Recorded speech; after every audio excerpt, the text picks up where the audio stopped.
Today, I wanted to discuss either confirmed or rumored details about GTA 6, while also expressing my feelings about the game. Without further delay, let's get her started.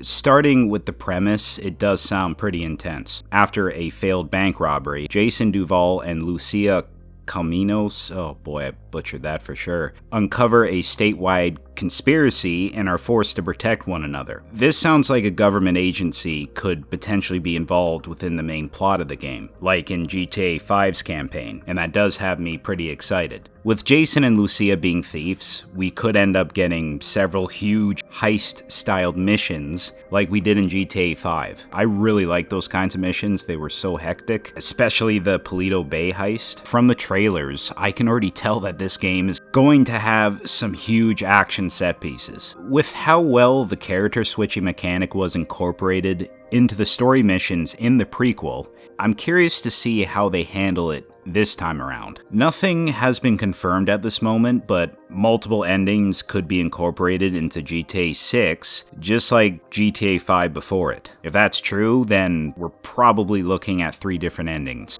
As for Jason and Lucia themselves, I'm really digging their Bonnie and Clyde-like dynamic, because that was the inspiration for those characters. Duh.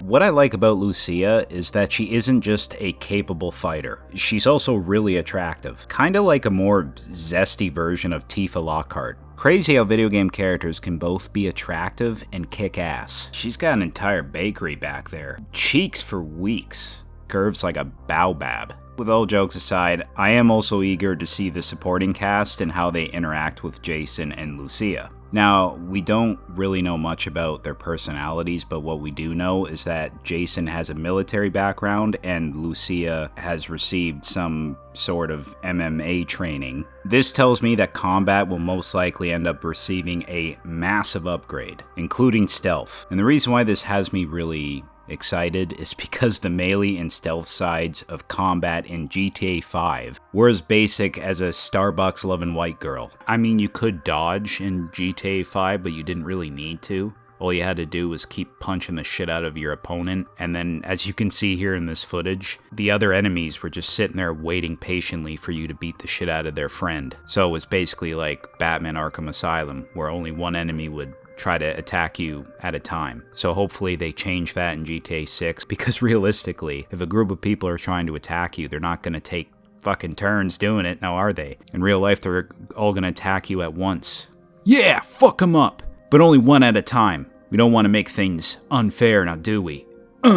Also, each of the 3 protagonists had their own distinct abilities. So maybe Jason and Lucia will have their own distinct abilities as well. I do hope that Rockstar brings gore back while they're at it. I mean, there was technically gore in GTA 5, but it only happened in one cutscene, I believe. That one guy got his wig blown back, but that was it. It takes place in Leonida, which is obviously based off of Florida. I'm really happy that Vice City is making a comeback along with a bunch of brand new locations, including multiple cities such as Port Gellhorn. And outside of cities, there's the Grass Rivers, Leonida Keys, the town of Ambrosia, along with plenty of other locales, making GTA 6 the most diverse with its locations to date. Leonida will have a dynamic world with more realistic NPC behavior, including cops most likely. Now they'll be even more insufferable, but there won't just be improvements with people, there's going to be improvements with fauna as well. With this being pretend Florida, we will most likely see some gators and snakes. Judging from the trailers, GTA 6 is the most lively artificial place that I've ever seen. Yeah, again, it's really nice to see Vice City make a comeback because it hasn't been present within the franchise since Vice City Stories. And that came out in 2006, exactly 20 years after Vice City Stories came out. Fitting. Because it partly takes place in Vice City, I'm really hoping Tommy makes a cameo, or it is at least mentioned at some point in the story. Also, of course, Trevor, Michael, and Franklin, or at least one of those 3, should also have a cameo within GTA 6. While the map size hasn't been confirmed, there is speculation about its size. Some sources say the map will be 48.26 square kilometers. For reference, GTA 5's map was 29.28 square miles, by comparison. If I had to guess, the map is going to at least be twice the size of 5's map. I don't mind a bigger map, as long as it doesn't feel bloated. Each corner of the map should serve a purpose, and not be there just to fill up space. With all this space, there's obviously going to be a means for fast travel. While I'm on the subject of traveling, you better improve the driving controls for aircrafts, because holy sweet Gargamel. The controls for aircrafts in GTA 5 were certified sweaty ass crack. One leaker said that you can enter 70% of buildings, while another said 40. 70 does seem a little excessive, so 40 is probably the more ideal number. I also heard you can enter schools, although Rockstar confirmed you won't be able to kill children, unfortunately. Only joking. Most likely they're referring to colleges, and I've heard that once you destroy specific buildings, then they stay destroyed. That would be cool. I mean, it would add that extra layer of realism. The best part about the world is the entire map is expected to be seamless without any loading screens.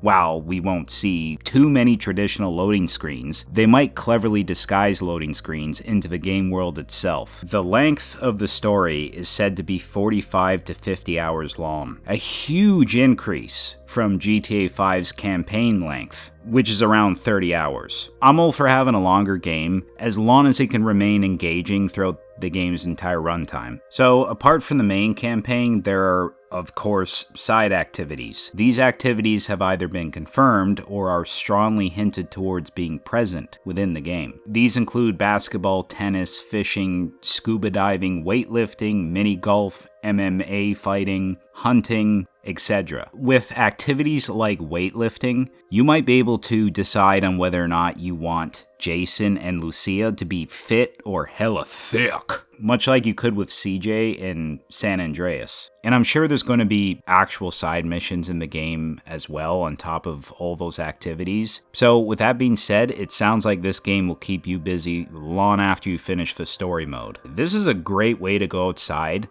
without actually going outside. From a graphical standpoint, the game looks phenomenal. It might even be the best looking game that I've ever seen. There's just so much hyper-realism to it, whether it's the lighting effects, character models, environments, reflections. You can see more minute details on people or animals, including the arm hair on this balding Bigfoot.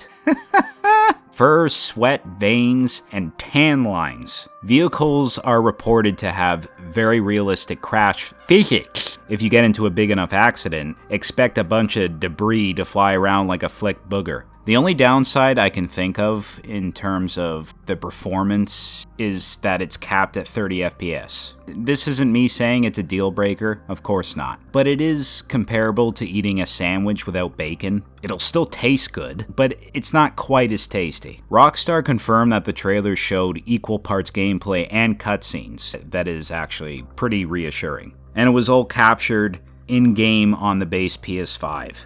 I hope that's true, because if it is, that is very, very impressive. The budget for the game is estimated to be anywhere between $1 to $2 billion. That seems a little far-fetched. I could definitely see that the game costed a couple $100 million to make. GTA 6 could very well take the title of Game of the Decade. I heard some rumors that it could get delayed again. If that's true, the release date will probably get pushed back to 2050. This game has been a long time coming, and I hope it lives up to the hype. I really do. Grand Theft Auto is not a franchise you can afford to fuck up. Even if it's fairly far away, I'm sure they're going to show off plenty of new screenshots and trailers, teasers, probably even have interviews discussing certain aspects of the game, characters, the world, what have you, leading up to the game's release.